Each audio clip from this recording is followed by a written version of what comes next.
परमेश्वर सतगुरु रामपाल जी भगवान की, जिनके विशेष आशीर्वाद से, जिनकी अनुकंपा से, जिनकी रजा से आज उत्तर प्रदेश के शाहबाद में परमात्मा ने सात संगति रखवाई है। सभी भाई बहनों को सात संगति में आने का मौका मिला है। मिल बैठ के परमात्मा की चर्चा करेंगे, मालिक की महिमा करेंगे। और हम जितने भी भाई बहन जो सात संगति में आ रहे हैं, जहां जहां भी परमात्मा दया कर रहे हैं सात संगतियों की, और जब से ये सन 2022 में संगत में जो छटनी हुई है, उसके बाद से परमात्मा ने पहले से कहीं ज्यादा सात संगतियां रखवाई हैं। पहले से कहीं ज्यादा परमात्मा की आत्माएं उमड़ उमड़ के सात संगतियों में आ रही हैं, क्योंकि ये परमात्मा का वास्तविक मार्ग है, परमात्मा का 13वां पंथ है। और 13वें पंथ में केवल वही आत्मा टिक पाएगी जो आत्मा तन मन से सतगुरु रामपाल जी भगवान के प्रति समर्पित होगी। जिस भगत आत्मा का केवल एक ही मकसद होगा, ये भक्ति लेने का, सात संगति से जुड़ने का, केवल मोक्ष। ना उसमें कोई दिखावा होगा, ना कोई मान बढ़ाई होगी, ना कोई राग होगा, ना द्वेष होगा, ना कोई ईर्ष्या होगी, ना वो किसी को छोटा दिखाने की कोशिश करेगा, ना खुद वो बड़ा बनने का जो है वो प्रयास करेगा। क्योंकि परमात्मा कहते हैं सतगुरु के दरबार में गाहक कोटि अनंत, चार चीज ये चाहते रिद्धि सिद्धिमान महंत। कि उस परमात्मा के दरबार में बहुत सारे भगत लोग होंगे, गाहक यानी बहुत सारे भगत होंगे, नाम ले लेके आएंगे, लेकिन उनमें ज्यादातर 90% वो आएंगे जिनको मेहनताई की भूख होगी, जिनको मान बढ़ाई की भूख होगी, जिनको धन चाहिए, जिनको सुख चाहिए। ज्यादातर भीड़ केवल उनकी होगी। सतगुरु के दरबार में गाहक कोटि अनंत, चार चीज वो चाहते रिद्धि सिद्धि मान महंत। फिर परमात्मा ने बताया कि सतगुरु के दरबार में ऐसा कोई एक इन चारों को छोड़ के जो चाहे पुरुष अलेख। कि ऐसे तो बहुत ही थोड़े भगत होंगे, बहुत थोड़ी हंस आत्मा होंगी जिनका मकसद केवल मोक्ष प्राप्ति का होगा, उस पूर्ण परमात्मा की प्राप्ति का होगा। तो सन 2014 का जो बरवाला कांड हुआ, गुरुदेव ने हम सबको शारीरिक रूप से अपने से दूर किया, ये देखने के लिए कि मेरे हैं कितने, मेरे हंस हैं कितने। ये देखने के लिए कि मेरे से दूर होके वो मेरे पद चिन्हों पे चलेंगे या नहीं चलेंगे। मेरे से दूर होके उनको भक्ति मार्ग पे चलने के लिए, मर्यादाएं निभाने के लिए उनके हृदय में सतगुरु का डर होगा या नहीं होगा, ये सारी चीजें चेक करने के लिए परमात्मा हमसे दूर हुए हैं। वो वस्तु आपको फिर बताई जाएगी जो तत्व भेद है, जिसको शब्द कहते हैं। अब ये बालका खेल समझ रखा, नाम ले लिया, गुरु कुआ में पढ़ो, नाम ले लिया अपना ठीक से। ईसाई आसान होता तो बिरा ये बंदी छोड़ना है, सारन पार ले जाती है। वो यह चीज चाहते थे कि ये टिक जावे। बंदी छोड़ना खुद लीला करी, 64 लाख से सो गए थे। महाराज ने देखा कि इन मस्से कितने कापड़े, एक पे छोड़ मारी थी, 1.5 पाया था। 64 लाख में तय एक बार फटकार दी थी, 1.5 पाया था अर्जुन सर्जुन। और वो 1.5 भी ठीक ना रहे, 2 भी। तो ऐसा है कि उन उदाहरणों को क्यों किया उन्होंने कि हो सकता आने वाले सावधान हो जाए। पर हम फिर उससे लगन में लगे रहेंगे तो फिर देखो वही बात से महाराज के हैं तापसुआ को फोकट ज्ञाना, गुरु को तज पूजे जो आना आन कहें दूसरे को, और तापसुआ को फोकट ज्ञाना। और फिर ज्ञान की उन कुछ नहीं हो पाया उसमें भी। वरना हम रोज पढ़ते हैं नित्य नियम में कि जाके अर्ध रूम पर सकल पसारा, ऐसा पूर्ण ब्रह्म हमारा। जिसके आधे बाल के बराबर भी पूरी सृष्टि नहीं है। ब्रह्मा विष्णु महेश के 3 लोक, काल के 21 ब्रह्मांड, 7 संख ब्रह्मांड अक्षर पुरुष के, फिर ऊपर के 4 लोक। कहते हैं ये पूरी सृष्टि, ये सारी रचना जिस कबीर परमात्मा सतगुरु रामपाल जी भगवान के आधे बाल के बराबर भी नहीं है। ऐसा महान सतगुरु, ऐसा दयालु सतगुरु, ऐसा सर्वशक्तिमान परमात्मा, ये आप और हम आत्माओं का बड़ा सौभाग्य है कि आज वो इस धरती पे साक्षात 8 सितंबर 1951 से गांव धनाना, जिला सोनीपत, हरियाणा में प्रकट हुए और उसके बाद में परमात्मा ने पहले गांव-गांव में जाके, फिर एक करोथा में आश्रम बना के, फिर बरवाला में आश्रम बना के अपनी आत्माओं को जोड़ा, अपने हंसों को जगाया।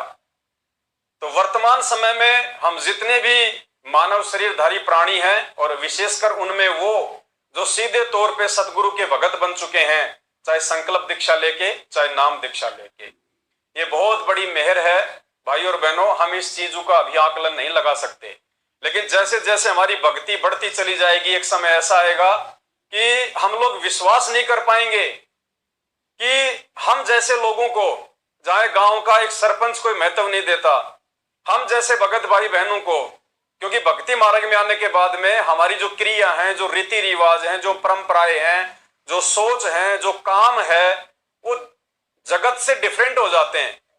जगत वालों को हम अच्छे नहीं लगते, तो हम जैसे लोगों को सतगुरु की शरण में आने के बाद में, जहां गांव का सरपंच कोई महत्व नहीं देता, हमारे रिश्तेदार हमें महत्व नहीं देते, और हम जैसों को वो पूर्ण परमात्मा महत्व दे रहा है। हम जैसों के लिए परमात्मा अपना सतलोक छोड़ के आया है। वो परमात्मा, जिस परमात्मा ने राजाओं को राज दे रखा है, आज अगर देश का प्रधानमंत्री है या अमेरिका का राष्ट्रपति है, उसको भी वो शासन, वो पदवी इसी परमात्मा सतगुरु रामपाल जी भगवान ने उसके किसी पिछले जन्म की भक्ति के कारण भीख में दी हुई है। बड़े बड़े ऋषि संत महात्मा जिस परमात्मा की प्राप्ति के लिए हजारों वर्षों तपस्या करके अपना शरीर गाल के चले गए, उनको भी परमात्मा नहीं मिला। और आज वो परमात्मा जिसको पूरी दुनिया खोज रही है, चाहे वो किसी भी रूप में उनको पूजे, चाहे कोई हनुमान जी के रूप में पूजे, चाहे कोई ब्रह्मा विष्णु महेश के रूप में पूजे, चाहे हमारे मुसलमान भाई उनको अल्लाह के रूप में पूजे, वो परमात्मा जो एक है वो केवल सतगुरु रामपाल जी भगवान है, जो आज मानव शरीर में आप और हम सब के सामने हमारे सतगुरु देव जी के रूप में प्रकट हैं। इससे बड़ा हम जीवों का कोई सौभाग्य नहीं हो सकता। अब हम क्या करते हैं, जो दुखी आते हैं वो तो किसी के कहने सुनने से जो आता है, जो ये सोचकर आता है कि चल देख लेते हैं वहां भी, उसको यहाँ राहत नहीं मिलेगी। यहाँ तो वो व्यक्ति आवे सब जगह पे थक ले, और जब उसकी कति आशा टूटनी हो कि कितने ठिकाना नहीं, उसकी सुनाई यहाँ तुरंत होगी, क्योंकि उसका भाव ये रहेगा कि मैंने सारे देख लिया, कहीं ठिकाना नहीं है। और फिर यहाँ हृदय से रो के पुकार करेगा, रोज नया सुख होगा उसकी आत्मा में, रोज नया, चाहे कैसी बीमारी हो, कैसी ही टेंशन हो। परमात्मा किसे कहते हैं? परमात्मा की खोज क्यों करते थे? राजा लोग भी ढूंढा करते, भगवान मिल जाए और सुख हो मुझे, वो ऐसे करता ही करता है। तो वो परमात्मा ई मिला आपने इस सतलोक आश्रम वाला, जिला हिसार, हरियाणा में।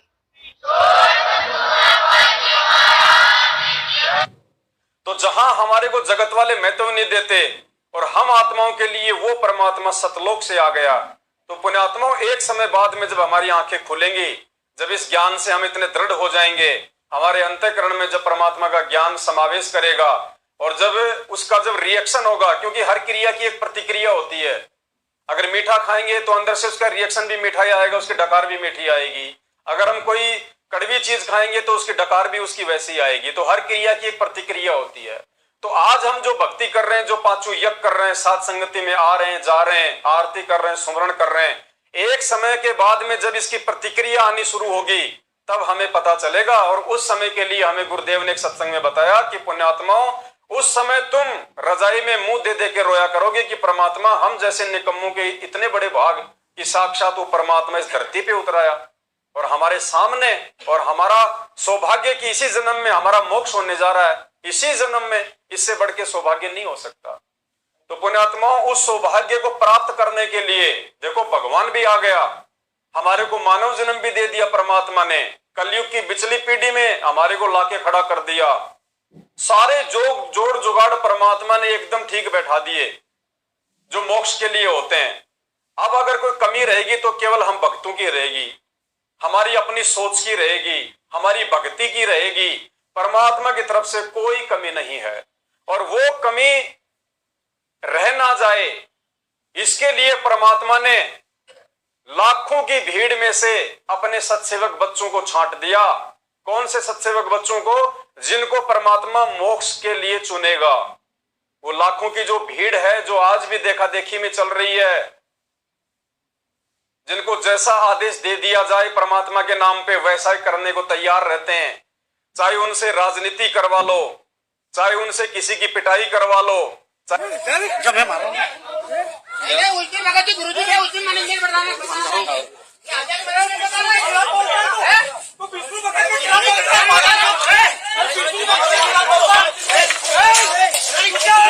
लेके आतंकवाद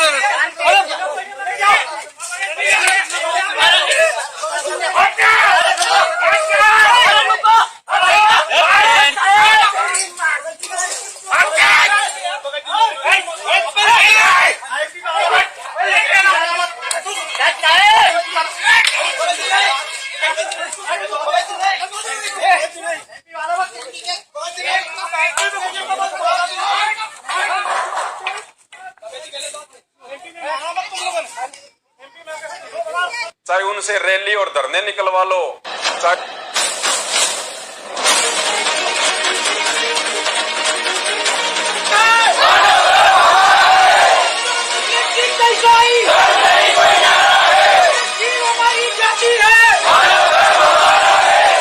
चाहे उनको जाटों के आरक्षण में बैठा दो, चाहे संत रामपाल जी ने जो आपको समर्थन दिया, इस बारे में आपकी क्या राय है? हमारा संत रामपाल जी को और उसकी संगत को बहुत बहुत धन्यवाद। और उन्होंने हमें आज 11 लाख रुपए चंदा देकर भी आंदोलन में भी मदद की। और मैं तो उनको गुंडों की सीबीआई जांच के समर्थन में बैठा दो। जयपुर में सरकार ने वादा किया था और उसके लिए भी मैं समर्थन पत्र लेके पहुंचा था। प्रेस कॉन्फ्रेंस में वो समर्थन पत्र हमने सौंपा था कि फर्जी एनकाउंटर की सीबीआई जांच का संत रामपाल जी के लाखों अनुयायी समर्थन करते हैं।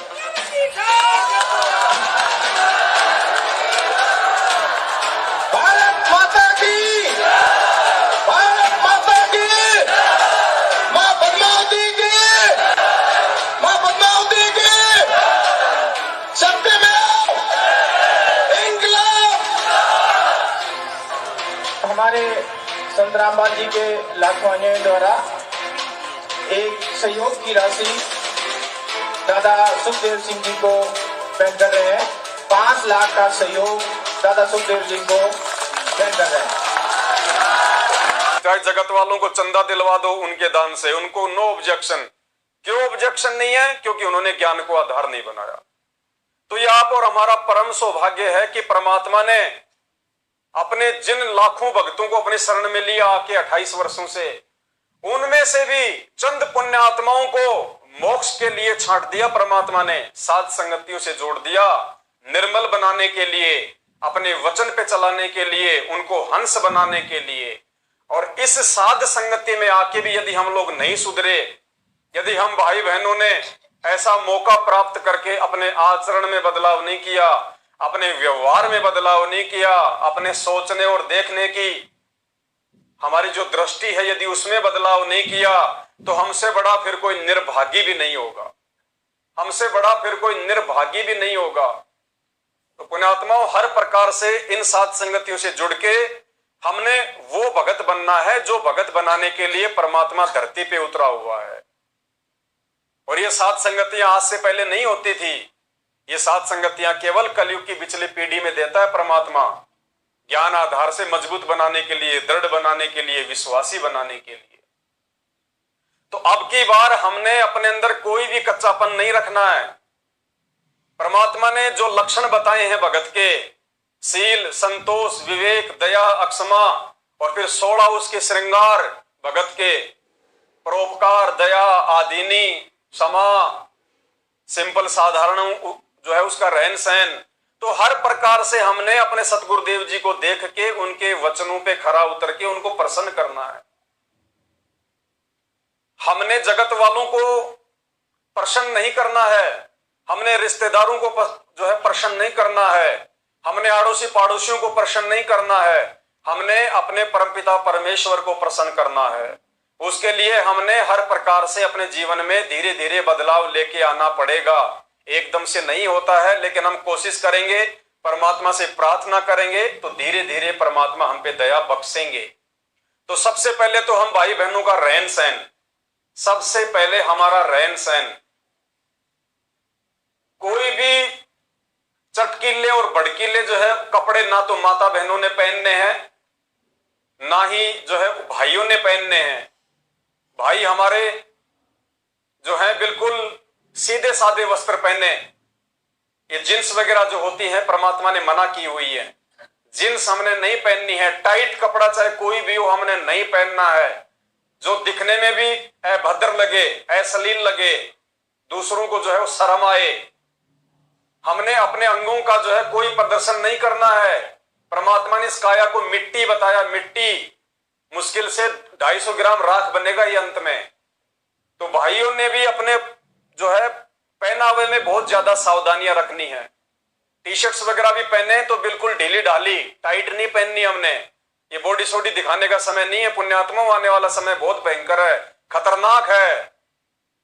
आपने देखा ना तुर्की के अंदर रातों रातों में लाखों लोग मर गए, 10-15 हजार बिल्डिंगें यूं की यूं ढह गई, वहां भी भूकंप आया था। तो किस चीज का दिखावा करें हम यहाँ पे?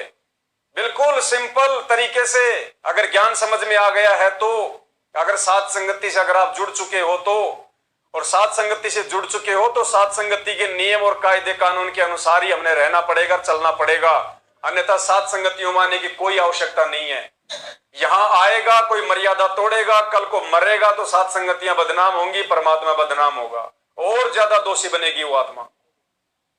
तो भाई जो भी साथ संगतियों में आवे, जहां भी जावे, सिंपल सादे कपड़े पहन के जाएं, ढीले ढाले कपड़े पहन के जाएं। टाइट कपड़े कोई ना पहन के जाए। टाइट लोअर वगैरह होती है, टाइट पैंट है, टाइट जींस है, टाइट टी शर्ट्स वगैरह है, हाथों में कोई अंगूठी, कोई गले में चैन वान, बिल्कुल नहीं चलेगी 1% भी। अगर साथ संगति में ऐसा कोई भाई किसी को दिखाई दे तो तुरंत उसको टोक दो कि भगत जी आप लगता है नए नए साथ संगति से जुड़े हो। अगर नहीं आपको पता है तो आपको बता देते हैं कि ये परमात्मा ने मना कर रखा है। बिल्कुल सोना चांदी तो मालिक ने पहनने के लिए मना कर रखा है। अब जब सोना चांदी मना कर दिया तो ये फालतू की जो है ये स्टील की लोहे की चैनवान अंगूठी वंगठी ये क्यों पहननी है हमारे को? भक्ति बिना क्या होते हैं ये भरम रहा संसारे, रति कंचन पाया नहीं रावण चलती बार।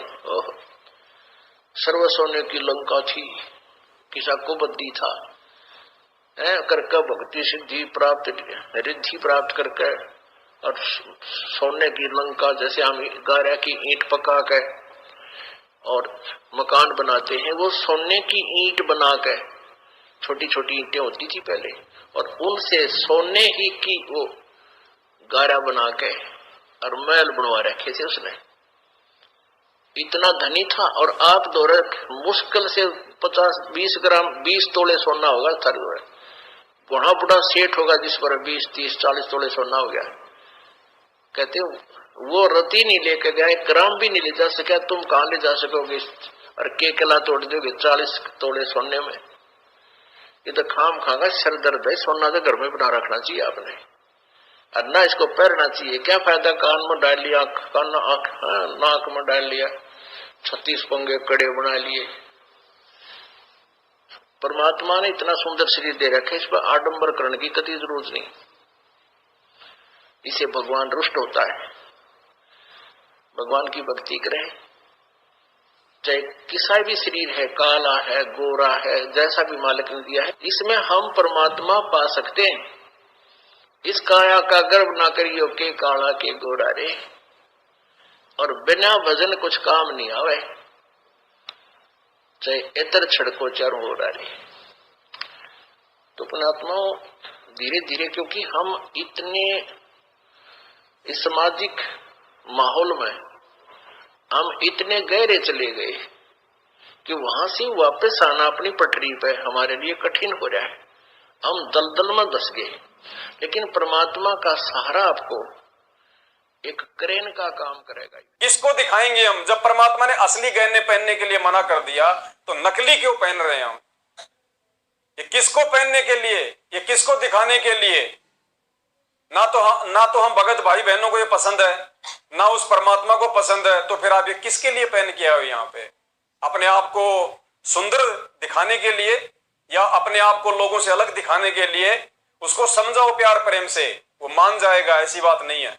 अगर लाखों की भीड़ में से साथ संगति में आया है तो उसको जानकारी देंगे तो वो मानेगा।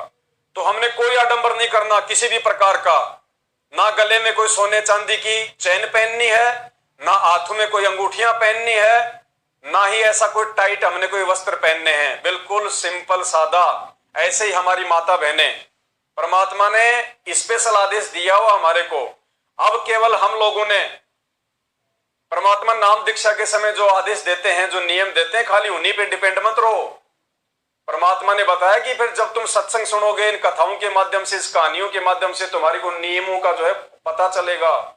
सारे नियम फॉलो करने हमने सतलोक जाने के लिए, खाली वो 9 नियम ही नहीं है, सतनाम वाले 34 नियम ही नहीं है, वो तो कुछ भी नहीं है। वो तो परमात्मा ने शुरुआती बताई हमारे को। अगर परमेश्वर भक्ति मार्ग का नियम अगर बता दे तो कोई भक्ति नहीं करे, इसलिए परमात्मा ने शुरुआत में हमको भक्ति से जोड़ने के लिए छोटे मोटे नियम बताए थे। प्रथम नाम के समय 11 नियम और सतनाम के समय 34 नियम। बाकी परमात्मा ने बताया जैसे तुम सत्संग सुनते चले जाओगे तुम्हें नियमों का पता चलता जाएगा। कदम कदम पे नियम है, कदम कदम पे। तो हमने फाउल नहीं होना। फाउल पॉइंट अब धीरे धीरे आपके समझ में आ जाएंगे, कुछ कथाओं के माध्यम से और कुछ इस फॉर्म के ऊपर जो लिखे होते हैं इसमें भी हमने कुछ लिखे हैं, कुछ आप वैसे कॉमन सेंस से भी समझ जाओगे कि ऐसे ऐसे होता है। सोचने, उठने, बैठने, देखने में भी नियम है इस भक्ति मार्ग में। गुरुदेव ने बताया कि हम किसी माता बहन की तरफ या कोई माता बहन किसी भाई की तरफ ऐसी दृष्टि से ना देखे जिसमें अश्लीलता झलकती हो, जिसमें गंदापन दिखाई देता हो। बिल्कुल सीधी सादी नजरें होनी चाहिए, सिंपल। एक मर्यादा होनी चाहिए माता बहनों से बात कैसे की जाती है। अगर कहीं भी साथ संगति में मिले या वैसे कहीं मिले, कहीं भी आए जाएं एक दूसरे के घर पे, तो बिल्कुल मर्यादा होनी चाहिए हमारी निगाह दृष्टि में। उसको देखने में भी कहीं कोई अश्लीलता या कोई भद्दापन जो है वो नजर नहीं आना चाहिए। तो पुण्यात्माओं, ऐसे सत्संग में आने से इस प्रकार की समस्याओं का समाधान होता है। लेकिन असर उनका है जो पुण्यात्मा होती हैं। ये पत्थर और बांस जैसे प्राणियों का नहीं हुआ करती। जिस घर में नाम इस सतपुरुष का और उस घर में लड़ाई, फिर उनका असर ना हो रहा है, वो तो पत्थर कैसे है, माड़ी सी घर्षण लग दे चिंगारी पाटे हैं। पुण्यात्माओं, इसके अंदर हमने परिवर्तन बहुत करना पड़ेगा। हमारे बोलने और बतलाने में, चलने और उठने और बैठने और निगाह दृष्टि में भी साधुता आनी चाहिए। एक तो चटक मटक करके चले, एक सीधा सा जैसे बिल्कुल भक्त संत चला करते हैं। उठने और बैठने में भी कहीं बकवाद नजर नहीं आवे, देखने में भी कोई ऐसी त्रुटि संत की दृष्टि में नहीं होनी चाहिए, भगत की। तो हम सत्संगी है, अन्यथा हम केवल नाम उपदेश है, असर कति नहीं। भाई बहन, माता बहने जहां भी बैठे उनके बैठने में भी एक भगतपना नजर आना चाहिए। ऐसे टांगों को फैला के उल्टे सीधे होके ऐसे नहीं बैठना। अपने वस्त्रों को ठीक करके सही तरीके से, ताकि सामने वाले पे कोई बुरा असर ना पड़े, उसके मन में कोई गंदे विचार ना उठे। ऐसे ही माता बहनों ने किसी प्रकार का कोई भी आडंबर नहीं करना, किसी भी प्रकार का। ये तो दास ने पहले भी बता दिया, बहुत सारी वीडियो भी बना दिए। परमात्मा ने तो सत्संग में बता ही दिया है, मालिक ने तो स्पेशल बता दिया है एक सत्संग में परमात्मा ने, कि पहले के समय में ये जो आडंबर होते हैं, जो नेल पॉलिश वगैरह, होठों को लाल करना, फालतू के आडंबर करना, कहते हैं वो तो मतलब वेश्याएं किया करती थी, जो कोठों पे रहा करती थी गैर पुरुषों को रिझाने के लिए। अब कलयुग में इसलिए परमात्मा ने कहा था कि मैं अपने बच्चों को कलयुग में संभालूंगा, कि कलयुग में पिछले तो पुण्य आपके पास रहेंगे नहीं, प्रारब्ध में बहुत कम पुण्य आएंगे तुम्हारे हिस्से में, और दुख होंगे गणे। और जो पूजाएं तुम उस समय कलयुग में आप कर रहे होगे, जो काल के द्वारा भ्रमित, कोई देवता की, कोई भैरव की, कोई भूत की, कोई पितर की, या काल के द्वारा भेजे गए नकली संतों की, ये 10-12 संत पंथ बना रखे हैं, 15-16 पंथ है, और भी ये नए नए पंथ चल गए, इनमें भी आप पूजा कर रहे होगे तो भी आपको लाभ नहीं होगा, क्योंकि आपके पिछले संस्कार नहीं है। तो उस समय परमेश्वर ने कहा था कि मैं आप तो काल ने ये कहा था कि कलयुग में इनको ऐसा कर दूंगा, ये भक्ति के योग नहीं रहेंगे, शराबी, कवाबी, स्वार्थी, निर्लज, ऐसी पिक्चरें बना दी। देखते आप देख लो पश्चिमी देशों में नग्न नाच हो रहा है, सरेआम जो घूम रहे हैं जैसे पशु घूमया करे नंगे, कोई कुर्ते के छोटे छोटे कपड़े पहनकर बहन बेटियां भी सरेआम ऐसे घूम रही है। तो ऐसी निर्लज्जता कर दे। अब ये हमारे समाज में भी घर करने लगी। पहले ओठों पर लिपस्टिक, ये नाखून पॉलिश और उस तरह के लटक मटक, ये पाउडर चटक मटक, ये कोई बहन बेटी हमने करती नहीं देखी। ऐसी वो वैसा किया करती थी, उनको घटिया औरतें माना करते थे। और आज देख लो, जब कोई भी पीछे नहीं रही बहन बेटियां, इसी बूंदी पॉलिश लाऊंगी, पूरे नौ न लाल कर लेंगी, मुंह ऐसा बूंदा लाल, देखते बूंदा शक्ल भी ना अच्छी लगे। तो इस तरह की ड्रामाबाजी इस काल ने करवा दी, हमें निर्लज बना दिया। और सरेआम डांस करती हैं ब्याह शादी में, बेटियां नाचे, उड़े बाप नाचे, उड़े बेटी नाचे, उड़े माँ नाचे। अरे थारा गजब, इधर वैसा ही नाचा करती थी कि तो बंद कोठों में, आज सरेआम नचा दिए काल ने हमारे को। तो परमात्मा ने कहा कि इस भक्ति मार्ग में आने के बाद भी यदि कोई माता बहन उस प्रकार के आडंबर करती है, फालतू का हार श्रृंगार करती है, तो परमात्मा ने उसको वेश्या की संज्ञा दी है। तो हमने तो सतलोक जाना है पुण्यात्माओं, बहुत सोच समझ के चलना है हमने। हर प्रकार से देखो, साथ संगति में आने का यही फायदा है। ये बातें आपको सतलोक आश्रम मैनेजमेंट हरियाणा के आश्रमों में नहीं बताई जाएंगी। उनको कोई मतलब नहीं है कि आप एक भगत बन जाओ, आप अपना मोक्ष करा जाओ, आप अपना आत्म कल्याण करवा लो। उनको कोई मतलब नहीं है। उनको सिर्फ मतलब इस बात से है कि तुम आओ और केवल उनको दान धर्म करो, उनको ज्योति पाठ का पैसा दो, बस उनकी जेब भरो। बाकी तुम कैसे भी रहो, कैसे भी खाओ, कैसे भी पियो, कितने आडंबर करो, वो दुनिया का क्या छुड़वाएंगे। जब हमारे पूज्य गुरुदेव जी की जो लड़की है, छोटी, बड़ी वाली को तो मैंने नहीं देखा, छोटी वाली जो लड़की है पूज्य गुरुदेव जी की, इस काल लोक के हिसाब से, वैसे तो परमात्मा है, हम सब उनके बेटा बेटी हैं, उनके शरीर का कोई बेटा बेटी नहीं है, लेकिन काल लोक के हिसाब से परमात्मा जो लीला करके दिखाते हैं एक परिवार की, जिनमें माँ बाप भी होते हैं, जिनमें पत्नी भी होती है, बेटा बेटी भी होते हैं, रिश्तेदार भी होते हैं। तो इस काल लोक के हिसाब से परमात्मा की जो छोटी वाली बेटी है मंजू, आज भी उसने गहने पहनने नहीं छोड़े हैं, आज भी नहीं छोड़े उसने, आज भी वो कानों में पहनती है। तो दुनिया का कहां से छुड़वा देंगे वो? उन आश्रमों में जाने वाले भगत उनको देख के क्या सीखेंगे?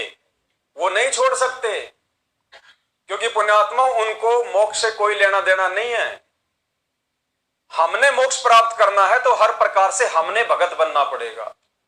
तो हमने अपने पूज्य गुरुदेव जी को प्रसन्न करना है, और परमात्मा इन आडंबरों से प्रसन्न नहीं होगा, दुखी होता है परमात्मा ये आडंबर करने से। तो मालिक कहते हैं साधु सोई जो सीधा चाल है। साधु वही है, भगत वही है जो सीधे तरीके से रहे, अपने घर भी और बाहर भी। मालिक ने कहा कि जो पतिव्रता औरत होती है ना, वो अपने घर में और बाहर एक जैसी होती है। घर आंगन एक सार समझे। पतिव्रता अपने घर में रहे चाहे बाहर रहे, उसके हाव भाव, उसका चलना बैठना उठना बोलना ऐसा ही रहे जैसे वो घर में रहती है। बाहर भी एक जैसा ही व्यवहार करे और वचन उल्लंघन ना करे। घर आंगन एक सारे है, वचन उल्लंघन ना होई, आन खसम से ओ लेने पतिव्रता है सोई। आन खसम यानी और अन्य पति नहीं बनावे, उससे ओलना माने आड रखे,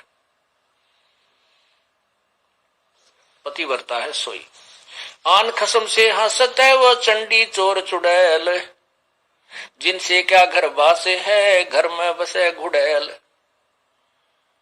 अब क्या बताते हैं परमात्मा के, जैसे कोई पतिव्रता स्त्री दूसरे पुरुष के साथ मजाक करती रहती है,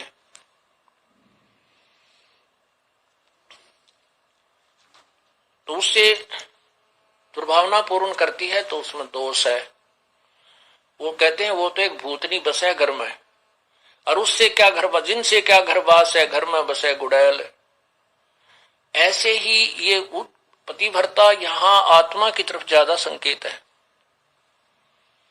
परमात्मा कहते हैं कि मुझे ऐसे ही अच्छे नहीं लगोगे यदि तुम ऊपर से तो कबीर साहब करते रहो, अब कबीर पंथी हैं, कबीर साहब के मानने वाले, अंदर से सारे ही देवताओं की पूजा करते रहते हो, आन खसम से हसत है। वो चंडी, चोर, चुड़ैल परमात्मा इतने नाराज होते हैं। कहते हैं परमात्मा 100 वर्ष सतगुरु की पूजा एक दिन आन उपासी, वो अपराधी आत्मा फिर पड़े काल की फांसी।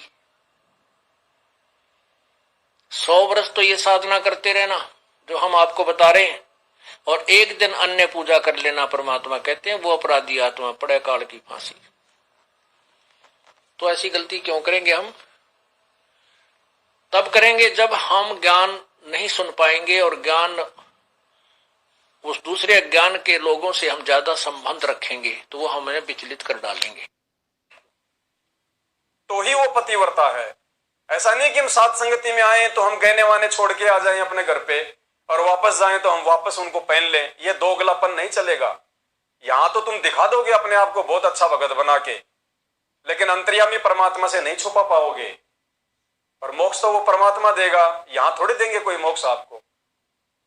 तो हर प्रकार से हमने परमात्मा को प्रसन्न करना, फिर देखना परमात्मा अपने भगत को अपने हाथों पे रखेगा। फिर कोई संकट आने नहीं देगा परमात्मा, आने से पहले टाल देगा परमेश्वर। मालिक कहते हैं गुप्त रूप में सब काम सार दे, जो भी विपदा आने पड़े। परमात्मा से पूछा किसी ने कि धर अंबर सबे जावेंगे और विनसेंगे कैलाश, एकम एका होएगा तब कहाँ रहे तेरे दास।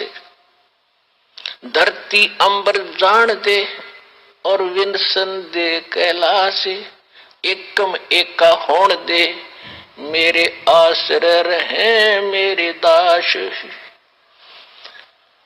कि मेरे भक्त मेरे द्वारा बताई गई इस विधि और इस धर्म पुण्य के जहाज में बैठ के और ऐसे रहेंगे जैसे नौका जल के ऊपर रहा करती है। ये धर्म के कारण ये विनाश में नहीं आएंगे, जे तीनों लोकों का भी नाश बेशक हो जाए। ऐसे ऐसे संकट परमात्मा हमारे को महसूस भी नहीं होने देगा, फिर दूर से ही टाल देगा। हमें तो पता भी नहीं चलेगा कि कोई आपत्ति आने वाली थी, लेकिन टालेगा किनकी? जो गुरु वचन पे चलेंगे। भाई जो गुरु वचन पे डट गए कट गए फंद 84 के। तो अब साथ संगति में हम सब भाई बहन आ रहे हैं, तो यहां हम एक दूसरे का मुंह देखने के लिए नहीं आते, भंडारा करने के लिए नहीं आते। बहुत थोड़ा समय बचा है परमात्मा के पास में, और थोड़े समय में परमात्मा चाहता है कि मेरे बच्चे हर प्रकार से हंस बन जाएं, हंस। इसलिए परमात्मा ने ये सात संगतियों की दया बख्शी है। और इस कलयुग की पिछली पीढ़ी में जो मोक्ष की अधिकारी आत्माएं होंगी, उन आत्माओं को परमात्मा सात संगति से जोड़ेगा। तो ये आप और हमारा परम सौभाग्य है कि परमात्मा ने हमें सात संगति से जोड़ दिया। हमारी सोच में, हमारी विचारधारा में, हमारे भक्ति करने के तरीके में रात दिन का अंतर है सतलोक आश्रम मैनेजमेंट हरियाणा के पीछे लगे हुए भाई बहनों की तुलना में। कभी शांति से बैठ के कभी विचार कर लेना, उन आश्रमों के कभी वीडियो देख लेना, उन आश्रमों में जाने वाले भाई बहनों से कभी बातचीत करके देख लेना। आपकी और उनकी सोच में, आपके और उनके व्यवहार में, बोलचाल में, रहन सहन में, भक्ति करने के तरीके में रात दिन का अंतर आ चुका है, रात दिन का अंतर। तो पुण्यात्माओं, अब यही यहाँ पर दो पार्टियों के अंदर संघर्ष है। एक काल की पार्टी है, एक परमात्मा की।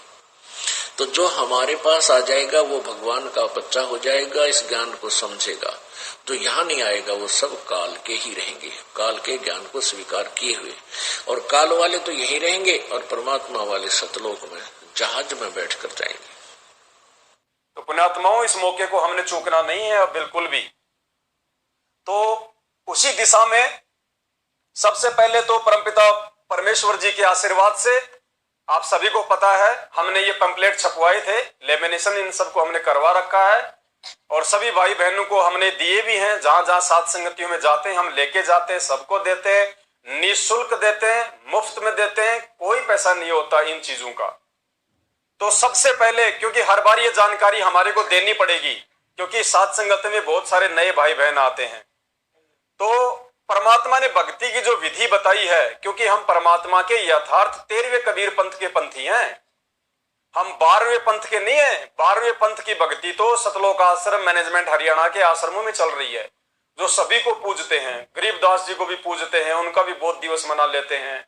दाढ़ी मूछ वाली फोटो जिसका कोई लेना देना ही नहीं है, उसका भी भगवान मान के प्रगट दिवस मना लेते हैं, उसको भोग लगाते हैं।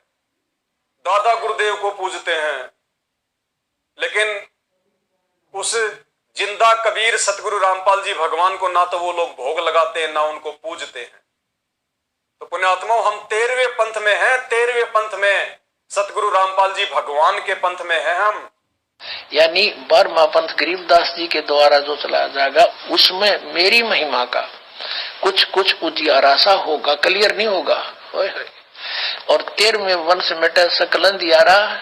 बोल सतगुरुदेव की जय।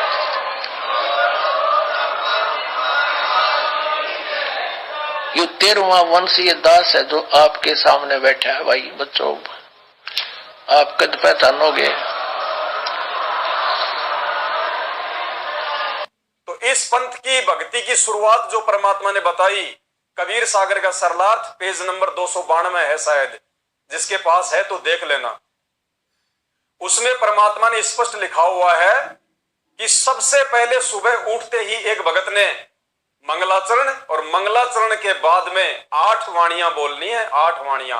समर्थ साहेब रत्न उजागर, सत्य पुरुष मेरे सुख के सागर, जूनी संकट मेटो गुसाई, चरण कमल की मैं बलि जाही, भाव भक्ति दीजो परवाना, साधु संगति पूर्ण पद ज्ञाना, जन्म कर्म मेटो दुख दुंदा, सुख सागर में आनंद कंदा, निर्मल नूर जहूर जुहारम, चंद्र गता देखो दीदारम, तुम हो बंकापुर के वासी, सतगुरु काटो यम की फांसी, मेहरबान हो साहिब मेरा, गगन मंडल में दीजो डेरा, चकवे चिदानंद अविनाशी, रिद्धि सिद्धि दाता सब गुण राशि, पिंड प्राण जिन दीने दाना, गरीब दास जाकू कुर्बाना, पिंड प्राण जिन दीने दाना, गरीब दास जाकू।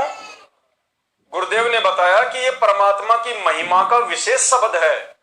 इस शब्द को जब सुबह उठते ही मंगलाचरण के बाद में हम जब गाएंगे, चाहे दरबार साहिब में बैठ के या खड़े होके, चाहे अपने बिस्तर पे बैठे बैठे, जैसे भी, तो मालिक ने बताया कि ये उनकी महिमा की विशेष वाणियां हैं, विशेष शब्द हैं।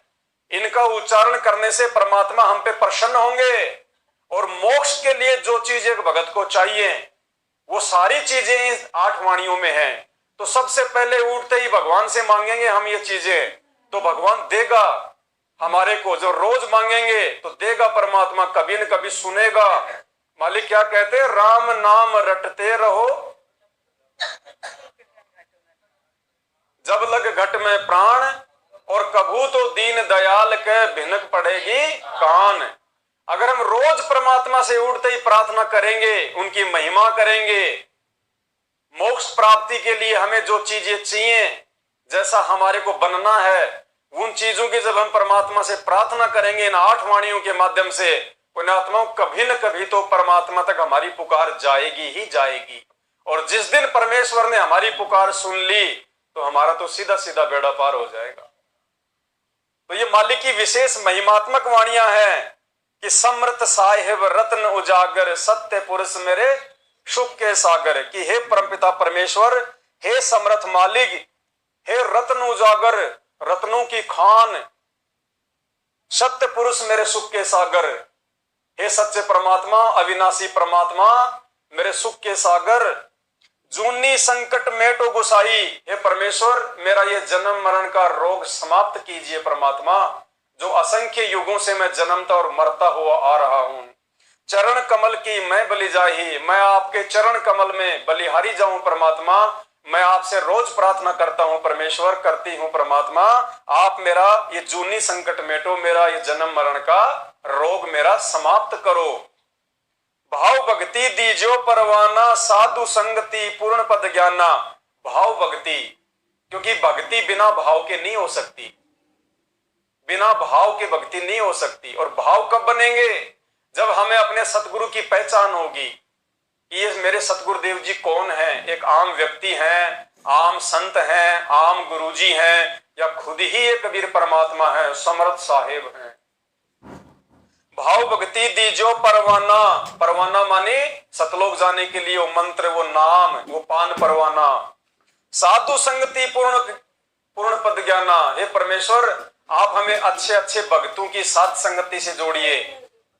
साधु संगति पूर्ण पद ज्ञाना, ताकि हमारे को ज्ञान आधार से दृढ़ता मिले, उस पूर्ण पद की, उस शाश्वत स्थान की हमारे को जानकारी हो, वहां जाने में हमारी रुचि बने, हमारी लगन बने। परमात्मा हमें साध संगति से जोड़िए। देखो पुण्यात्मा, एक तो भगवान का आदेश कि सुबह उठते ही मंगलाचरण और ये 8 वाणियां बोल ली हैं, और इन 8 वाणियों में हम साध संगति भी मांग रहे हैं परमात्मा से कि परमात्मा हमें साध संगति से जोड़ना, अच्छे भक्तों की संगति से जोड़ना, साधु संगति। और देखो परमात्मा ने तो हमारे को पहले से ही जोड़ दिया। ये तो हमें साध संगति में आने के बाद मालूम पड़ा कि हमने ये वाणियां बोलनी है। परमात्मा इतने दयालु आप और हमारे ऊपर कि भगवान ने हमारे को पहले ही साध संगति से जोड़ दिया। साध मिले साड़ी साधी होंदी, साध यानी साधु संत, ये भक्त आप साध हो। साधु माने जो साधना कर रहा है, और साधु सोए जो सीधा चाले, यानी जो और लोग दिखावा बकवाद नहीं करता, शराब मांस तंबाकू नहीं पीता, और मेकअप वगैरह शरीर के वापस जरूरत नहीं। कहते पति वर्ता भावानी चोम चटक श्रृंगार। जो पति वर्ता यानी जिसने केवल अपने पति से ही लगा हुआ है, फिर उसने बकवाद करने की क्या आवश्यकता है। परमात्मा कहते हैं, कहे कबीर और सब दुखिया, एक संत सुखी मन जीती हो। संत कोई, संत माने संत सोए जो सीधा चले, सत भक्ति करे, सच्चा नाम जाप करे, वो सारे साधु और संत होते। साध संगत उन्हीं को कहते। तो जो भक्त सच्चा नाम लेके और मेरी शरण में आ जाएगा, और इस मन पापी न रोक ले, यहाँ की बकवादों की इच्छा ना करे, वो ही सुखी होगा। और साध संगति हरि भक्ति बिन कोई न उतरे पार। साध संगत हरि भक्ति बिन कोई न उतरे पार। निर्मल आद अनादे है गंदा सब संसार। जो परमात्मा की भक्ति पर नहीं लगे हुए, कहते हैं वो पार नहीं हो सकते, वो यही काल के जाल में रह जाएंगे। भाव भक्ति दीजो परवाना, साधु संगति पूर्ण पद ज्ञाना। जन्म कर्म मेटो दुख दुंदा, सुख सागर में आनंद कंदा। जन्म और कर्म, अब जब तक हम ये जन्मते मरते रहेंगे तो ये कर्म भी हमारे लगे रहेंगे, और इन कर्मों के कारण एक लेवा एक देवा दूतम, कोई किसी का पिता नहीं पूतम। ऋण संबंध जुड़ा सब नाता, अंत समय सब 12 बाटा। क्योंकि जन्म लेंगे तो हमारे कर्म लगेंगे, निश्चित है, और कर्मों से फिर हमारी आगे की योनियां होती हैं प्रारंभ। तो हम परमात्मा से रोज सुबह सुबह ये प्रार्थना करें कि हे परमेश्वर, जन्म कर्म मेटो दुख दुंदा। ये जन्म और ये कर्म के कारण जो हमारे ऊपर जो आपत्ति आती है, दुख आते हैं, विपत्तियां आती हैं, परमेश्वर इनका निवारण करो। सुख सागर में आनंद कंदा, और हमारे को सुख सागर में बैठा दो परमात्मा, सतलोक में बैठा दो। निर्मल नूर जहूर जुहारम, चंद्र गता देखो दीदारम। फिर वहां जाके हम सतलोक में वो नजारे देखेंगे। तुम हो बंकापुर के वासी, सतगुरु काटो यम की फांसी। कि हे परमेश्वर, हे मेरे सतगुरुदेव, आप ही बंकापुर के वासी हो, सतलोक के वासी हो। परमात्मा, हमने आपको पहचान लिया है। मेहरबान हो साहिब मेरा, गगन मंडल में दीजियो डेरा। हे परमेश्वर, आप हम पे मेहरबानी कीजिए, आप हम पे जो है प्रसन्न होइए। परमेश्वर, हमें सतलोक में बैठाइए।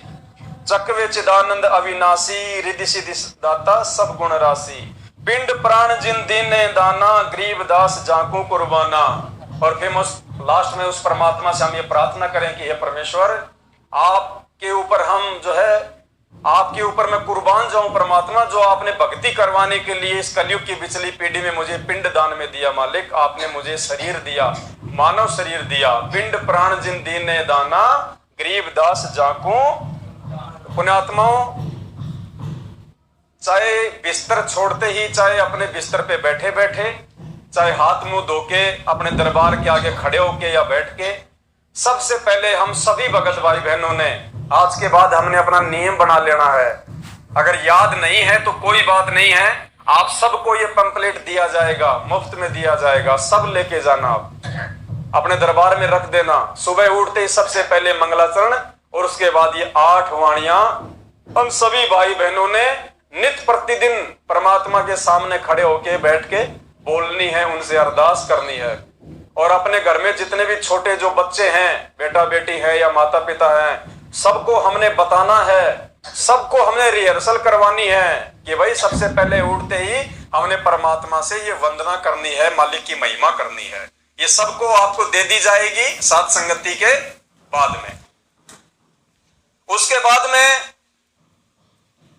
परमात्मा ने एक और बनवाया है पैम्पलेट, क्योंकि आज सतगुरु रामपाल जी भगवान की जो संगत है 90% संगत को, 90% संगत को 28 वर्ष हो चुके हैं, दंडवत प्रणाम करने की सही विधि का ज्ञान नहीं है।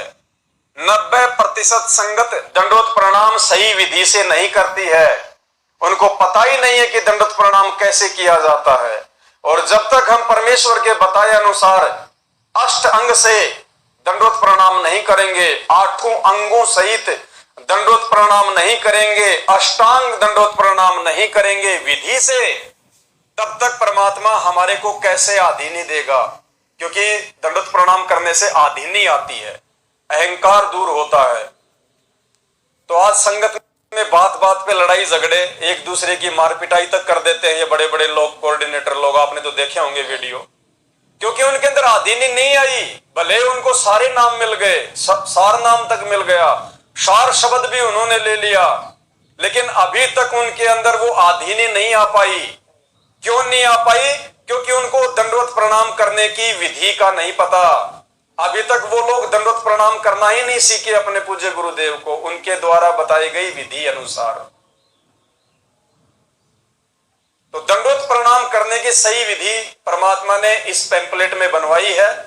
A4 साइज का पैम्पलेट है, लेमिनेशन किया हुआ है, सभी भाई बहनों को दे दिया जाएगा।